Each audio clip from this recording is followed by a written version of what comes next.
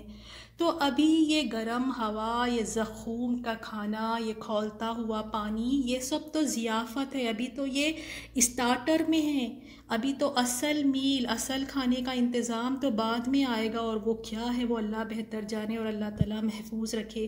یہ تو بس نزول ہے، یہ ضیافت ہے، یہ مہمانی ہے، ابھی تو اس کے بعد اور جو خاص چیزیں رکھی گئی ہے ضیافت میں وہ اللہ ہی بہتر جانتا ہے۔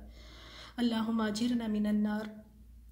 تو اب دیکھیں ان آیتوں کو ہم نے پڑھا ہے، اور واقعی یہ پڑھنے کے بعد ہمیں ڈر بھی ہونا چاہیے، کیونکہ اگر ہم یہاں نہیں ڈریں گے تو ہمیں وہاں ڈرایا جائے گا، اور یہ ڈر ہی ہمیں سیدھا رکھتا ہے۔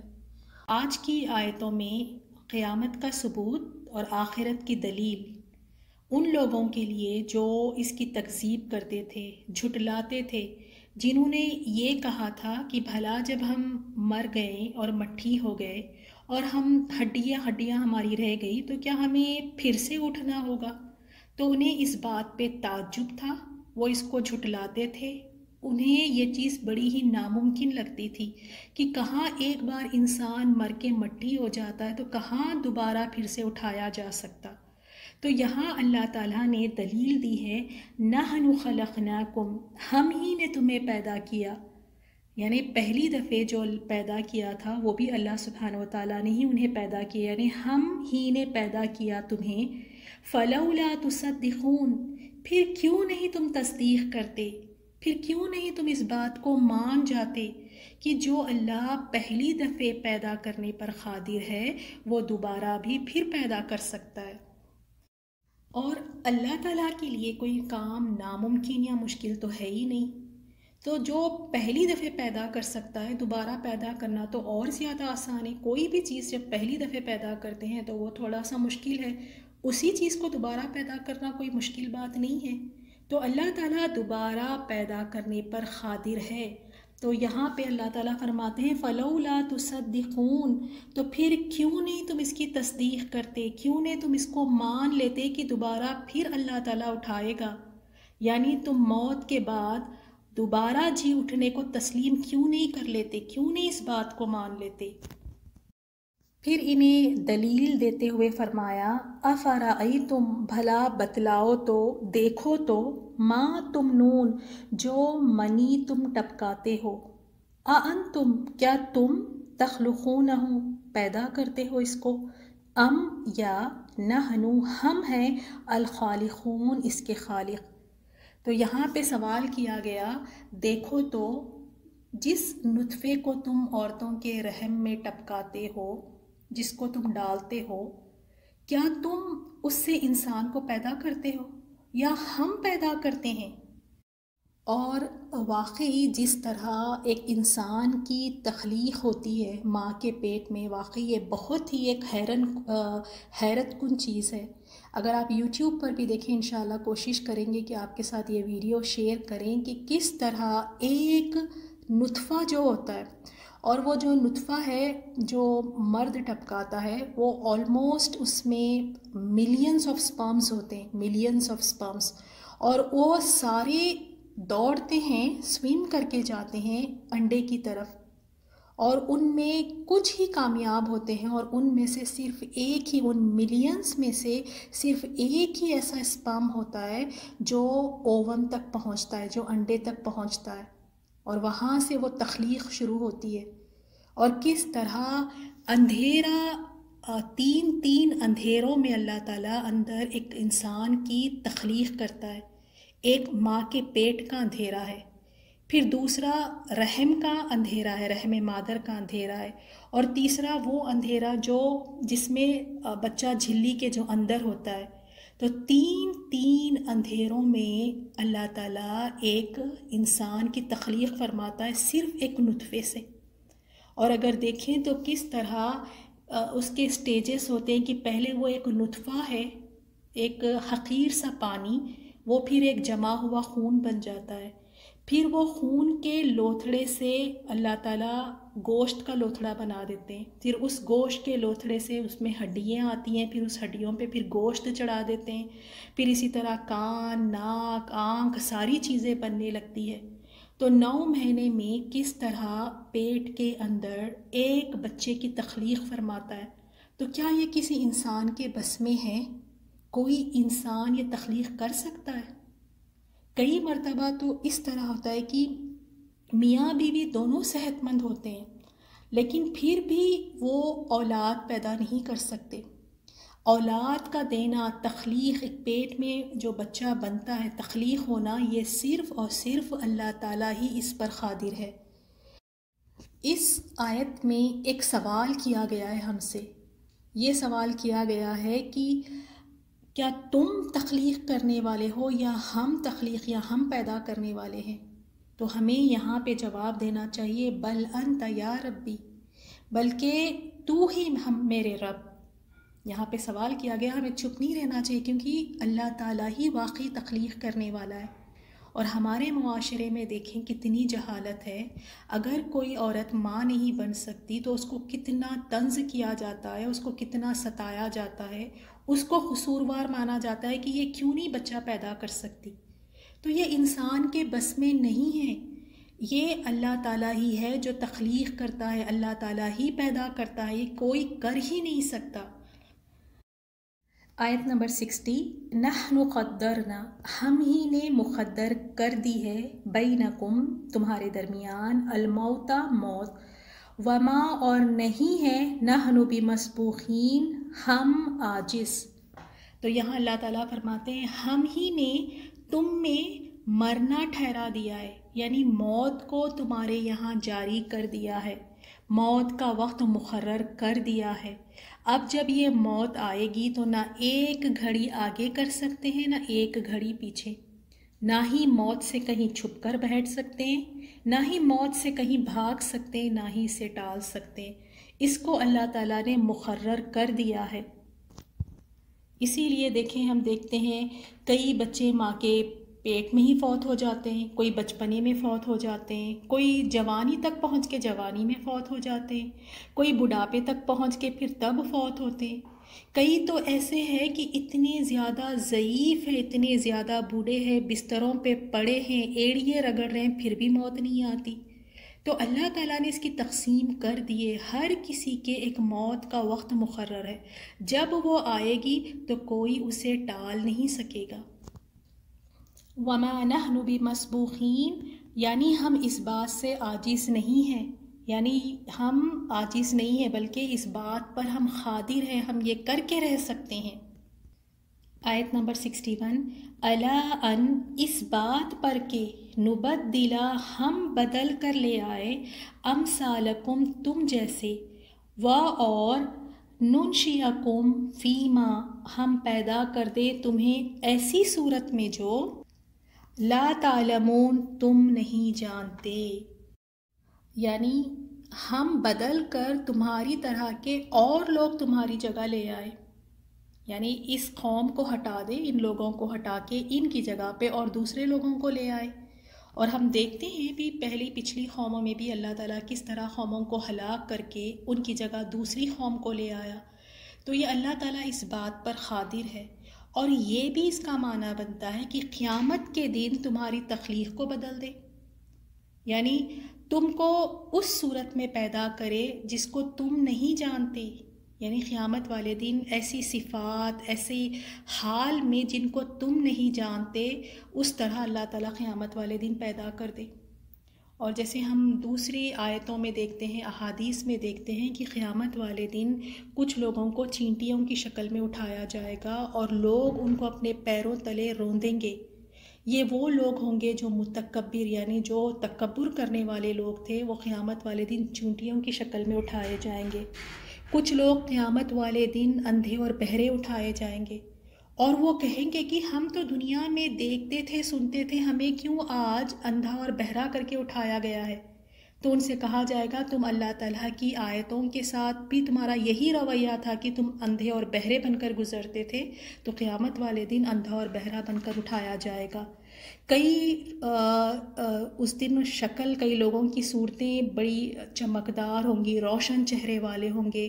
کئی لوگوں کے چہروں کی طرف دیکھیں سیاہ ہوں گے، کالے ہوں گے، خوفناک ہوں گے، گھبراہٹ کے عالم میں، غم کے عالم میں ہوں گے. اور کئی چہروں کی طرف دیکھیں گے پرسکون ہوں گے. تو وہاں پر ایسی صورت اور ایسے احوال میں آئیں گے، ایسے احوال میں ایسی صفات ہوں گی، اس طرح اللہ پیدا کرے گا جسے ہم نہیں جانتے. آیت نمبر 62 وَلَقَدْ اور البتہ تحقیق عَلِمْتُمْ تم نے جان لیا ہے. کیا جان لیا ہے؟ عَلِمْتُمُ النَّشْأَةَ الْأُولَى پہلی پیدائش کو. تم اس بات پر ایمان لاتے ہو، تمہیں اس بات پہ یقین ہے کہ تمہیں پیدا کرنے والا اللہ تعالیٰ ہے. جیسے مشرکین مکہ تھے، وہ اللہ تعالیٰ پر ان کا ایمان تھا. جب ان سے پوچھا جاتا تھا کہ زمین اور آسمان کا پیدا کرنے والا کون ہے، تمہیں کس نے پیدا کیا، تو وہ یہی کہتے تھے اللہ تعالیٰ. وہ کیا ان کا شرک کیا تھا کہ انہوں نے کچھ نیک لوگوں کو، کچھ ایسے بت یا دیویاں انہوں نے بنا لیے تھیں جن کو وہ کہتے تھے کہ یہ اللہ کے مقرب ہے، یہ اللہ کے قریب ہے، یہ ہماری سفارش کریں گے، ان کو ہم کہیں گے تو ان کی بات نہیں ٹالی جائے گی. ورنہ ان کا ایمان تو تھا اللہ پر کہ ایک رب ہے جس نے زمین آسمان کو پیدا کیا، وہی رب ہمیں پیدا کیا. تو یہاں پہ ان کو وہی بتایا جا رہا ہے البتہ تحقیق تم نے جان لیا ہے پہلی پیدائش کو. تم جانتے ہو، تم مانتے ہو کہ تمہیں اللہ نے ہی پیدا کیا ہے پہلی مرتبہ. فلولا تذکرون پھر کیوں نہیں تم نصیحت پکڑتے؟ کیوں نہیں اتنی سی بات تمہیں سمجھ آتی کہ جس رب نے تمہیں پہلی مرتبہ پیدا کیا وہ تمہیں دوبارہ پھر پیدا کرنے پر قادر ہے.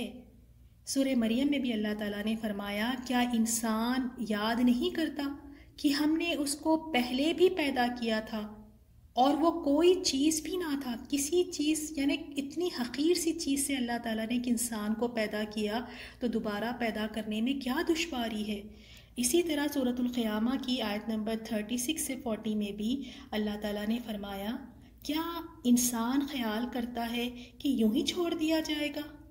کیا وہ منی کا جو رحم میں ڈالی جاتی ایک خطرہ نہ تھا، پھر لوتھڑا ہوا، پھر اللہ نے اس کو بنایا، پھر اس کے اعضاء کو درست کیا، پھر اس کی 2 قسمیں بنائیں، ایک مرد اور ایک عورت. کیا اس کو اس بات پر قدرت نہیں کہ وہ مردوں کو دوبارہ زندہ کرے؟ جب اتنا کچھ اللہ کر سکتا ہے تو کیا اللہ تعالیٰ مردوں کو دوبارہ زندہ نہیں کر سکتا؟ کیونکہ وہ لوگ اسی بات کا انکار کرتے تھے، آخرت کا انکار کرنا، دوبارہ پھر سے جی اٹھنا، اس کا انکار کرتے تھے. تو ان آیتوں میں انہیں اس بات کی دلیل دی گئی کہ دیکھو جب اللہ تعالیٰ یہ کچھ کر سکتا ہے تو اس کے لیے پھر دوبارہ اٹھانا کوئی مشکل بات ہی نہیں ہے. آیت نمبر 63 اور 74 میں کھیتی کو اگانا، آسمان سے پانی برسانا اور آگ پیدا کرنا صرف اللہ تعالیٰ ہی کا کام ہے. اور یہ 3 ایسی بڑی بڑی نشانیاں ہیں اللہ تعالیٰ کی. ہمارا ذہن کبھی اس طرف گیا نہیں، کبھی ہم نے اس میں غور و فکر نہیں کی، کبھی ہم نے اس کو نعمت نہیں سمجھی، کبھی ہم نے اس پہ شکر ہی نہیں ادا کیا. اب اللہ تعالیٰ یہاں پہ سوال کر رہے ہیں افرأیتم بھلا بتلاؤ تو ما تحرثون جو تم بوتے ہو، یعنی زمین میں جو کچھ تم بوتے ہو، جو کچھ تم زمین میں ڈالتے ہو. یعنی اس کا مطلب یہ ہے کہ اس میں ہل چلانا اور پھر اس کو کاشت کے قابل بنانا اور اس میں پھر بیج ڈالنا. اَأَنْتُمْ تَزْرَعُونَهُ کیا تم اسے زمین میں اگاتے ہو، ام نحن الزارعون یا ہم اگاتے ہیں. یہاں سوال کیا گیا کیا تم اسے زمین میں اگاتے ہو یا ہم اگاتے ہیں، تو ہمیں جواب دینا ہے بل انت یا ربی. تو اللہ تعالیٰ ہی ہے جو بیج سے اللہ تعالیٰ ایک چھوٹے سے پودے کو زمین سے نکالتا ہے. اسی لیے کبھی بھی ہمیں اس طرح نہیں کہنا چاہیے جب ہم کوئی گارڈننگ کرتے ہیں، کوئی بیج ڈالتے ہیں، پودا نکل آتا ہے، تو اکثر گھر میں ہمارے لوگ آتے ہیں اور پوچھتے ہیں کہ اتنا پیارا پودا ہے، اتنے پیارے پلانٹس ہے، کس نے اس کو یعنی اگائے ہیں؟ تو کہتے ہیں کہ میری امی نے اسے اگائے ہیں یا میں نے اسے اگایا ہے. تو ہمیں نا اس طرح نہیں کہنا چاہیے. ہم نے کہنا ہے کہ ہم نے بیج ڈالا تھا، اللہ نے اسے اگایا ہے. کیونکہ انسان کا کام اتنا ہی ہے کہ وہ زمین پہ ہل چلائے، زمین کو اس لائق کرے اور اس میں بیج ڈالے، اور اس کے بعد کا مرحلہ اللہ تعالیٰ کرتا ہے۔ ایک بیج سے پودا نکالنا یہ صرف اور صرف اللہ تعالیٰ ہی اسی پر قادر ہے۔ کبھی نہ اس پہ غور و فکر کریں، اتنا چھوٹا سا بیج اور اس کو زمین کے اندر دفن کر دیا، اور اس بیج کو پھاڑ کے ایک ننھا سا کونپل نکل آتا ہے، اور اگر وہ کونپل آپ دیکھیں، وہ چھوٹا سا پودا زمین کو چیر کے، زمین کو پھاڑ کے، اس کو ڈھکیل کے، اس کو پش کر کے باہر، اندر سے باہر نکل آتا ہے۔ کس نے اتنی طاقت دی اس ننھے سے پودے کو؟ اور اس کی طرف جب دیکھیں، جب یہ بالکل بیبی پلانٹ ہوتا ہے نا، اتنا کمزور سا ہوتا ہے کہ اگر ملائم سا، کمزور سا، سافٹ سا ہوتا ہے، لیکن اتنی طاقت اس میں کہاں سے آ گئی کہ زمین کو پھاڑ کے چیر کے نکل آتا ہے؟ تو یہ اللہ تعالیٰ ہی ہے جو زمین سے اگاتے ہیں۔ اسی لیے رسول صلی اللہ علیہ وسلم نے فرمایا، تم یہ نہ کہو کہ میں نے اگایا ہے، بلکہ یہ کہو کہ میں نے کاشت کیا ہے، یعنی میں نے بیج ڈالا تھا، اگانے والی ذات تو صرف اور صرف اللہ تعالیٰ ہے۔ آیت 65 میں لو نشاء، اگر ہم چاہیں، لجعلناہ تو البتہ کر دے اس کو حطامن، ریزہ ریزہ، فظلتم، پھر تم ہو جاؤ، تفکہون، پشیمان ہونے والے۔ تو اللہ تعالیٰ فرماتے ہیں اگر ہم چاہیں تو اسے چورا چورا کر دے، یعنی اپنی رحمت کے ساتھ ہم نے اسے اگایا اور تم پر رحمت کے پیش نظر اسے باقی بھی رکھا۔ اگر اللہ تعالیٰ چاہے تو پھر اس پودے کو ایک دم سے ریزہ ریزہ کر دے، کوڑا کرکٹ بنا دے، یعنی اس کے پکنے اور اس کے فصل حاصل ہونے سے پہلے ہی اللہ تعالیٰ اس کو خشک کر دے۔ تو انسان کچھ کر سکتا ہے؟ انسان کتنا عاجز ہے، کتنا مجبور ہے کہ وہ کچھ کر بھی نہیں سکتا۔ جب فصلیں پک گئی ہیں اور وہ اتارنے کا وقت ہے، جب پک گئی ہیں اور اس سے پہلے ہی اللہ تعالیٰ اس کو خشک کر دے، تو انسان کچھ کر سکتا ہے؟ انسان کتنا عاجز ہے، کتنا مجبور ہے کہ وہ کچھ کر بھی نہیں سکتا۔ جب فصلیں پک گئی ہیں اور وہ اتارنے کا وقت ہے، جب پک گئی ہیں اور اس سے پہلے ہی اللہ تعالیٰ اس کو خشک کر دے، فضل تم تفکہون، پھر تم باتیں بناتے رہ جاؤ۔ اور وہ کیا باتیں بناتے ہیں؟ وہ کہتے ہیں ان لمغرمون، ہائے بلا شبہ ہم تو مفت کے تاوان میں پھنس گئے۔ یعنی تاوان کا مطلب یہ ہوتا ہے کہ انسان کو اس کے مال اور اس کی محنت کا کوئی صلہ ہی نہ ملے۔ انہوں نے مال بھی لگایا، محنت بھی کی، اور سب کچھ ان کا ضائع ہو گیا، اور کہتے ہیں بل نحن محرومین، بلکہ ہم ہے ہی بد نصیب۔ ایسے ہی ہوتا ہے نا، جب کوئی تباہی یا کوئی آفت آتی ہے تو انسان افسوس کرتا ہے، ملامت کرتا ہے، تو یہ بھی ایک دوسرے کو ملامت کرنا شروع کر دیتے ہیں، اور یہ کہتے ہیں کہ یہ ہمارے لیے عذاب ہے۔ وہ اپنے گناہوں پہ پھر ندامت کا اظہار کر۔ اسی لیے انسان کو چاہیے کہ جو کچھ اسے دیا گیا ہے اس میں عاجزی اختیار کرے۔ اللہ تعالیٰ جب چاہے اسے چھین لے، اللہ تعالیٰ اس پر قادر ہے، انسان کا کوئی زور ہی نہیں۔ انسان کتنا بے بس ہے اللہ تعالیٰ کے سامنے، اللہ تعالیٰ کی قدرتوں کے آگے، کہ انسان کچھ کر ہی نہیں سکتا۔ تو پھر اللہ تعالیٰ کی قدرتوں کو کیوں نہیں مان لیتا؟ اللہ تعالیٰ کے آگے کیوں نہیں انسان اپنے آپ کو جھکا دیتا؟ اللہ تعالیٰ کے آگے کیوں نہیں مان لیتا کہ ساری قدرتیں اس کی ہے اور میں بڑا کمزور ہوں، میرے ہاتھ میں کچھ نہیں؟ آیت 68 میں دوسرا سوال کیا گیا ہے، افرأیتم، بھلا بتلاؤ تو، الماء، وہ پانی، الذی، جو، تشربون، تم پیتے ہو، اانتم، کیا تم نے، انزلتموہ، نازل کیا ہے اسے، من المزنی، بادلوں سے، ام نحن المنزلون، ہم نازل کرنے والے ہیں۔ پھر سے ایک سوال آیا ہے، اللہ تعالیٰ سوال کرتے ہیں بھلا دیکھو تو، بھلا بتلاؤ تو، جو پانی تم پیتے ہو کیا تم نے اس کو بادلوں سے نازل کیا ہے یا ہم نازل کرتے ہیں؟ تو ہم کہیں گے بل انت یا ربی، اللہ تعالیٰ ہی ہے جو بادلوں سے پانی کو نازل کرتا ہے، وہی اسے اتارنے والا ہے۔ اللہ تعالیٰ فرماتے لو نشاء، اگر ہم چاہے، جعلناہ، کر دے اسے، اجاجن، کھارا، اگر یہ پانی جو تم پیتے ہو اسے کھارا یا کڑوا کر دے، جو پینے کے قابل نہ رہے، تو تم کیا کرو گے پھر؟ یہ اللہ تعالیٰ کا کتنا بڑا رحم و کرم ہے. ایسا پانی اللہ تعالیٰ ہمارے لیے انتظام کیے ہیں کہ جو پینے میں ٹھنڈا ہے، میٹھا ہے، صاف ہے. اگر اس کو اللہ تعالیٰ کھارا یا کڑوا کر دیتا تو ہمارا کیا بنتا پھر؟ تو اسی لیے اللہ تعالیٰ فرماتے ہیں فَلَوْلَا تَشْكُرُونَ، تو کیوں نہیں تم شکر کرتے؟ کتنی مرتبہ ہم پانی پیتے ہیں، کیا کبھی پانی پی کر یہ احساس ہوا کہ اگر یہ پانی کڑوا ہوتا یا یہ کھارا ہوتا تو میں پی سکتی اسے؟ پانی پی کر ہم کتنی اچھی طریقے سے اپنی پیاس کو بجھاتے ہیں، کتنا اچھا لگتا ہے ٹھنڈا اور میٹھا پانی.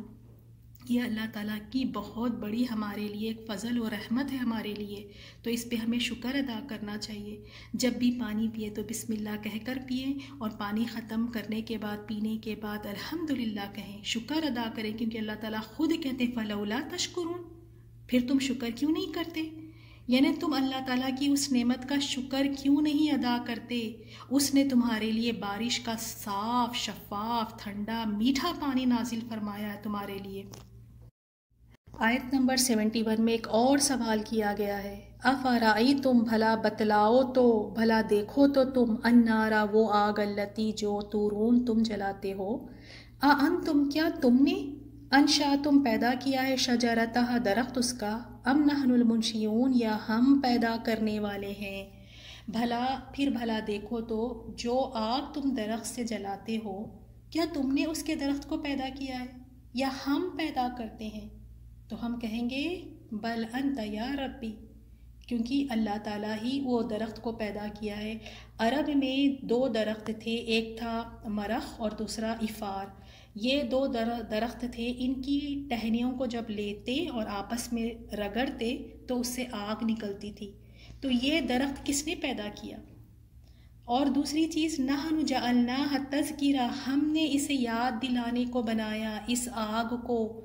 یہ آگ ایک بڑی آگ کی یاد دلاتی ہے، جہنم کی آگ. کتنی دفعہ ہم آگ استعمال کرتے ہیں، کبھی ہمارا ذہن اس طرف گیا اس آگ کو دیکھ کے کہ ایک آگ وہاں بھی جلائی گئی ہے، یہ آگ مجھ سے نہیں برداشت ہوتی، تو وہ آگ میں اگر مجھے ڈالا جائے گا تو میرا کیا بنے گا. یہاں کی آگ کی تھوڑی سی تپش نہیں برداشت ہوتی، جو شاید ہو سکتا ہے ایک انگلی کے حصے کو لگے یا ایک ہاتھ کے حصے کو لگے. اگر اللہ کو ناراض کر کے جائیں گے تو وہاں پہ جسم کا ایک حصہ نہیں جلایا جائے گا، بلکہ سارا جسم آگ میں ہوگا. اللہم اجرنا من النار. اسی لیے اللہ کو ناراض کرنے والے، نافرمانی والے کام نہیں کرنا. یہ آگ وہاں کی آگ یاد دلاتی ہے. اور دوسرا، یہ آگ ایک عذاب بھی ہے، وہاں کی آگ کی یاد بھی دلاتی ہے، اور یہ آگ فائدہ بھی ہے. وَمَتَاعًا لِلْمُقْوِينَ، اور مسافروں کے لیے فائدہ ہے. جو مسافر ہے، جو مقیم ہے، غریب ہے، فقیر ہے، امیر ہے، ہر کسی کے لیے اس آگ میں پیدا ہے. سب اس میں کھانا پکاتے ہیں، سب اس میں اپنے آپ کو تاپتے ہیں، اس سے روشنی حاصل کرتے ہیں. اس میں بہت زیادہ فائدے ہیں. اور اللہ تعالیٰ نے اپنے خاص لطف و کرم سے اسے پتھروں اور خالص لوہے میں رکھا ہے. مسافر اسے اپنے ساتھ اپنے کپڑوں میں رکھ کر لے جاتے ہیں. جب بھی انہیں آگ کی ضرورت ہوتی ہے تو وہ اسے نکالتے ہیں، اس پتھر کو یا اس لوہے کو یا اس جس چیز سے آگ بنتی ہے اس کو نکالتے ہیں اور رگڑتے ہیں، اور اس سے آگ نکل آتی ہے. پھر اس سے کھانا پکاتے ہیں اور اس سے بھونتے ہیں، جو کچھ بھی اس سے فائدے حاصل کرنا ہے سب فائدے حاصل کرتے ہیں. اگر آگ ہی نہ ہو تو انسان کیا پکائے گا اور کیا کھائے گا؟ اگر آگ ہی نہ ہو تو کتنے سارے کام رک جائیں گے. ہمارے گھر میں گیس سلنڈر تھوڑی دیر کے لیے ختم ہو جاتا ہے تو وہ ایک دن کتنی مشکل سے گزرتا ہے جب تک دوسرا گیس سلنڈر نہیں آ جاتا. سارے کچن کے کام، کھانے پکانے کے سارے کام رک جاتے ہیں. تو کہاں سے آگ لاتے اگر آگ نہ ہوتی؟ کبھی ہم نے آگ کی طرف دیکھا کہ یہ بھی ایک اللہ تعالیٰ کی نعمت ہے، اور یہ صرف اللہ تعالیٰ ہی کر سکتے ہیں. آیت نمبر 74، فَسَبِّحْ بِاسْمِ رَبِّكَ الْعَظِيمِ، تو آپ اپنے بہت بڑے پروردگار کے نام کی تسبیح کریں، یعنی اس عظیم و شان ذات پاک کی تسبیح کریں جس نے اپنی قدرت کے ساتھ مختلف چیزوں کو پیدا فرمایا. وہی ذات جس نے ٹھنڈا، صاف اور شفاف پانی ہمارے لیے عطا فرمایا، اس نے ہمارے لیے آگ جلائی، آگ پیدا فرمائی جس سے ہم بہت سارے فائدے حاصل کرتے ہیں۔ تو اس رب کی تسبیح بیان کریں۔ ان آیتوں کو جاننے کے بعد اللہ تعالیٰ کی بڑائی کو ہم دیکھیں، اللہ تعالیٰ کی عظمت کو دیکھیں، اللہ تعالیٰ کی قدرتوں کو دیکھیں کہ یہ ایسے کام ہے کہ کوئی اور کر ہی نہیں سکتا۔ تو ساری تعریف، ساری پاکی اور تسبیح صرف اور صرف اللہ تعالیٰ کے لیے، اس کی تسبیح بیان کریں۔ سبحانک اللہم و بحمدک نشہد ان لا الہ الا انت نستغفرک و نتوب الیک۔ السلام علیکم ورحمۃ اللہ وبرکاتہ۔